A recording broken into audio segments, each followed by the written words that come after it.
I'll spotlight you. Look at that. There we go. All right. I think we're ready to get the show on the road. Thanks everybody for hopping on. Today we have Harrison Burton with us, driver of the number 21 Wood Brothers Ford Mustang. We have a lot going on at Darlington, Harrison, and I'd like to serve you up Wolfgang style 2 questions. First, I'd like to give you the platform to talk about your family inspired paint scheme this year and what makes it so special. And then, secondly, I'd be remiss not to mention that the Wood Brothers are Ford's all-time winningest team there. So, how's preparation been at the shop? Is they chase number 100 and you chase your first Cup Series win? So, Yeah, yeah. I'll touch on the first one first. Obviously, really cool. I've gotten to do a couple of my dad's schemes throughout the years, and when I started racing for the Wood Brothers, I wasn't really sure if that would continue or not, and they didn't really. It wasn't like I asked them to. I expected them to want to do some of their history, and I would have been really proud to drive some of those paint schemes as well. But then, when they sent me last year, my dad's paint scheme and let me kind of drive that and a 21 car was really cool. That was a cool moment for us. And then this year was a similar process. Obviously, the NASCAR 75th anniversary and all that. So I figured maybe they would want to do something that they had way back in the day, but no, they wanted to do my dad's old scheme. So that was really cool. They helped me pick which ones, and obviously the one where he won in the rain at Darlington, sweep that year at Darlington was a easy answer. So that was a cool moment and something I'm excited to drive. And then as far as our preparation goes, I feel like it was been a good week for us. Actually, I feel like we're trending in the right direction. We had a really bad result last weekend, but really good speed. There's a couple runs in there where the metrics had us, through a stint ranked fourth, and just average lap time through a little stint there. So there's some stints throughout the race there where we had really good speed and just got caught up in a little bit of a crash there and took that chance away. But that's racing, and the speed will fix all things. So preparation this week has been good, building off of what we did at Kansas and trying to bring that to Darlington. awesome. We'll open it up for questions. Rob, why don't you take us away? Thank you very much. Harrison, I know you talked about having the great speed that you saw at Kansas, and that was pretty prevalent. So even though it's kind of been sort of a struggle this season, first of all, how encouraged are you to see the number 21 team have the speed to contend for race wins and get good finishes? And secondly, as we head towards the summer months, how are you preparing with all of the grueling conditions ahead, starting with Darlington all the way to the 600? Yeah, it's a tough stretch of races for sure. On the first part, I feel like I'm really encouraged. I passed, there was runs where we had a bad run early, and made some big changes to the car. And then, I was stuck a lap down.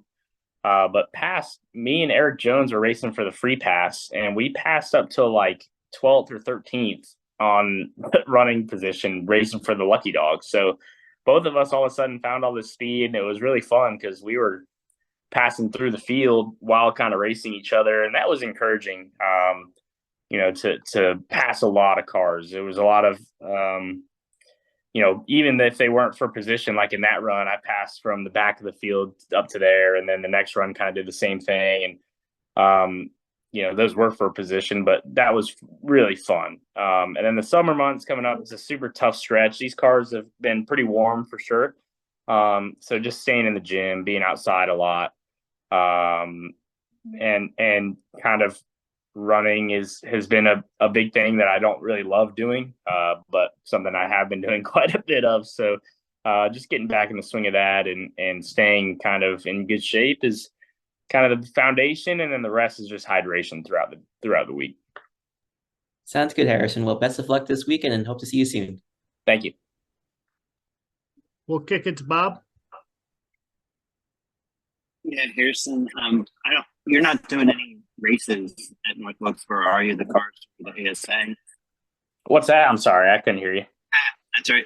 You're not doing any of the cars for the ASA for the truck race, are you? At North Wilkesboro? Yeah, I'm not running the truck or the ASA race. I might be in the North Wilkesboro late model race. I'm still kind of ironing out those details, but that might be like a late thing that's coming together. So, yeah, I'm excited if that happens.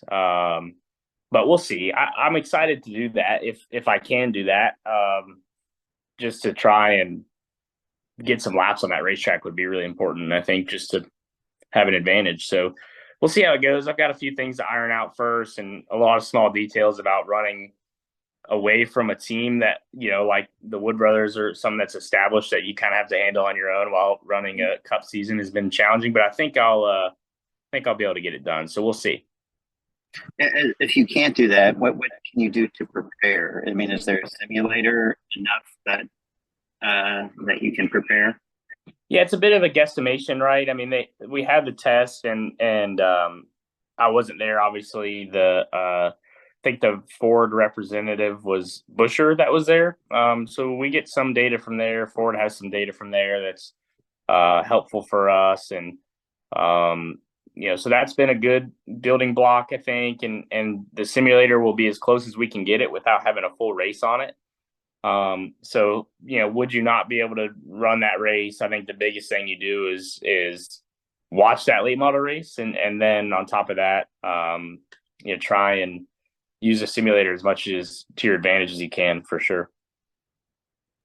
And you had your scrap with Noah a few years ago, and a lot of the chatter about is how the security stepped in before Noah could almost retaliate. I'm just curious, as a guy, do you want the security people to come in and stop things, or would you prefer that you all be able to settle?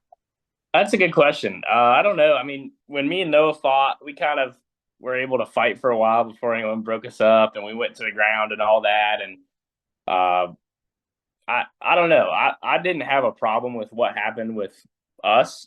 I didn't, if we got into a fight, I felt like that was on my own terms. There's two ways to look at it, right? I mean, here's the thing is you see guys that maybe got in a really hard crash and are mad at each other, and one guy might not be feeling good, might be a little hurt, and the other guy wants to fight him. I could see how that would be a problem. But then on the other hand, you don't want to just have a guy get punched in the face and not be able to do anything about it either. So it's kind of in between a rock and a hard place. I know the fans love it. I love watching hockey fights or just hockey in general, because you know that they're going to be hitting each other hard and stuff. And so it's a catch-22 for sure. But yeah, I don't know. I definitely could see where Noah would probably have wanted to have at least a fair shot back, but I don't know. It's probably on the safer side of things to separate us, but the young guy in me wants to be like, yeah, just let him fight it out. So I'm not sure. Thank you. Pete, what do you got for Harrison? Hey, Harrison. If I'm doing the math right, you weren't alive yet for your dad's wins at Darlington there. Have you watched them, and what do you think your dad was doing so well during that stretch where he was in the top 5, like 8 straight races? And do you think you're kind of emulating that as you get more experience at Darlington? Yeah, he was really good in 3 and 4. He always tells me that 1 and 2 it's a flashy corner. You go through 1 and 2, and it's a lot of speed. You're up against the wall. It's hard to separate yourself through there. So he really got himself to where he was secure enough with the rear of the car to be good through 1 and 2, and then get through 3 and 4 pretty good. And the 3 and 4 was kind of his focus. So he did that a lot, and I think that helped him.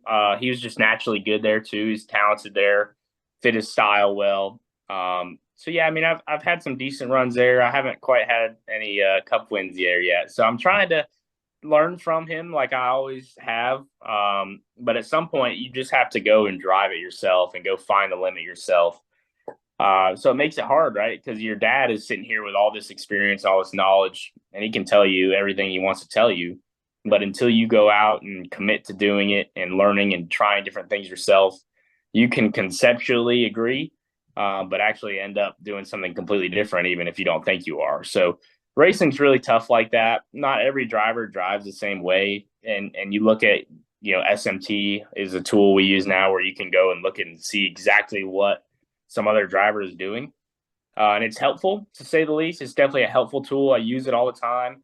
But also you have to understand that, you'll go click through the top 5 and they'll all be doing something different. So there's no clear textbook way to drive a race car. And the concepts and the mindsets are important, and you kind of build your own notebook from there. So I'm trying to build that notebook, and I feel really good about Darlington as a whole. And we'll see how it goes this weekend.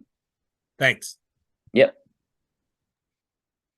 Mitchell, you're up. Harrison, on the topic of North Wilkesboro, obviously every year everybody wants to make the All-Star race, but with everything that's surrounding this year's race, it seems like it's a bigger deal than previous years. How much for yourself, as somebody that's not locked into the race, does that raise the stakes of trying to get locked into the All-Star race? Yeah, it's cool. I mean, it's just a cool event. It's the the first time we've been there for a long, long time. First time I've ever actually raced there, that's for sure. And anytime that there's a first, you want it, right? You think of guys like Joey Logano does a really good job of, he seems to win the first of everything we do. Bristol Dirt or, Gateway or Worldwide Technology, I guess now was the other one that he won that was recent. And, there's all these places that it's cool to be the first one to win at something. And there's something that's really neat about that. I know my dad, when he won his first cup race at Texas, it was the first race there too. And so that was really cool for him. But, just making the show in general, I mean, it's important. I mean, think about the amount of effort that goes into building these race cars for our guys at the shop, the amount of effort you put into preparing for these races. It's important. It's a big thing for the morale of everybody. It's a big thing for your sponsors. So it's always been important, but when it's a really cool event like this one, I think will be, it makes it that much cooler. Thank you. Yep. Justin Long. Thank you. Hey, Harrison, had you ever been to North Wilkesboro? I know sometimes people go there when the track's been closed and been able to get away in. Did you ever do that? No, I never got to. I've driven by it a few times.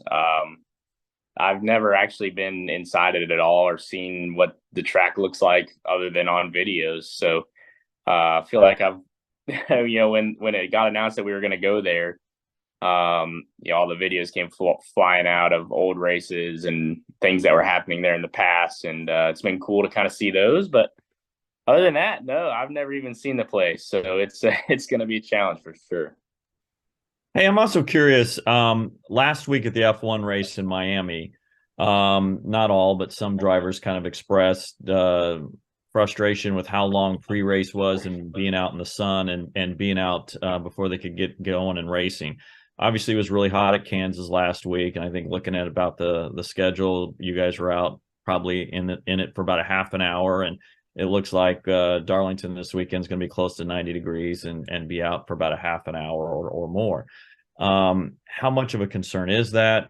Did you hear about what the F1 drivers were saying and kind of your thoughts when you heard that? Yeah, I definitely heard it.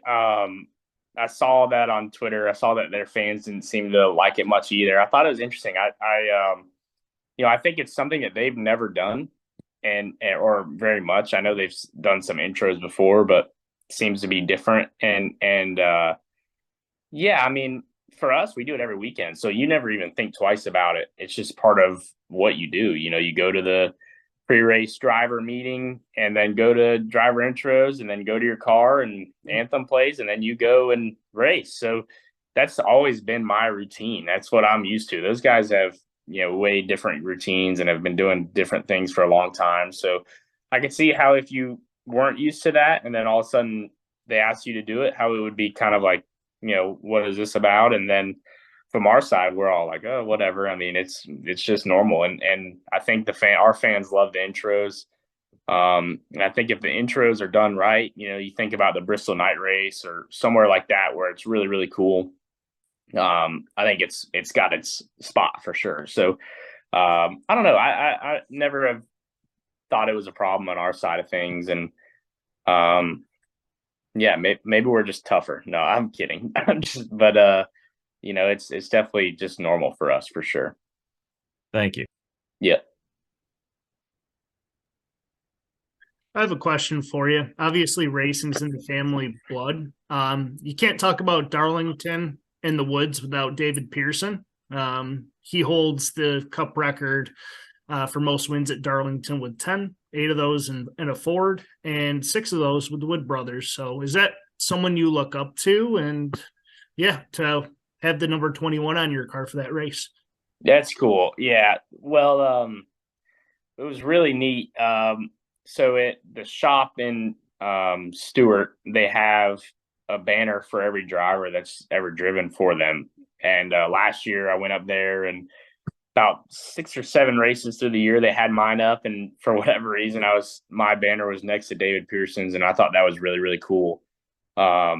So yeah, I mean, obviously I look up to guys like that in our past.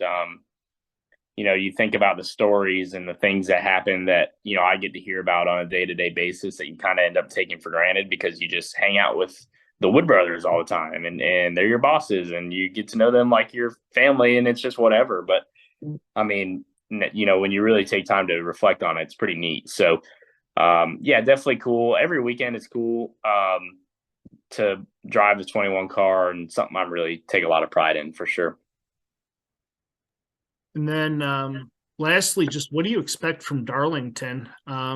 Just what kind of track, what makes it unique to you? And yeah, just what's your assessment there?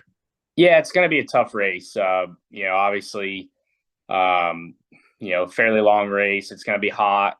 It's going to be really slick. It's a worn out surface. So you're going to have all this tire wear, which obviously, creates some interesting scenarios where, who puts on the tires when, and the green flag pit stops are really interesting. And, the biggest thing for me is who's versatile enough to be able to get off the wall in 3 and 4. You kind of watch the race back.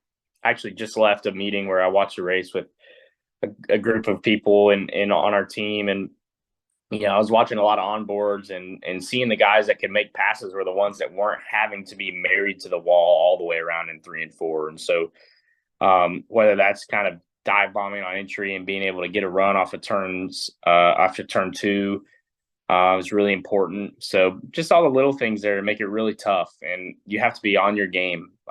You're going to be inches off the wall for 4 hours. And, obviously you're probably going to kiss it once or twice and just ride that ragged edge for a really long time. So staying focused, locked in for 4 hours at Darlington is really tough. And then you add the heat to it. I think it's going to be a tough race for a lot of guys. And, hopefully that leads to opportunities as well for others. So, I think it'll be fun. It's always one of my favorites. That's for sure. Thanks. Anybody else got anything? Well, I appreciate you hopping on with us, Harrison. I hope you have a good weekend, and we'll see you there. Sounds good. Thank you. I appreciate it.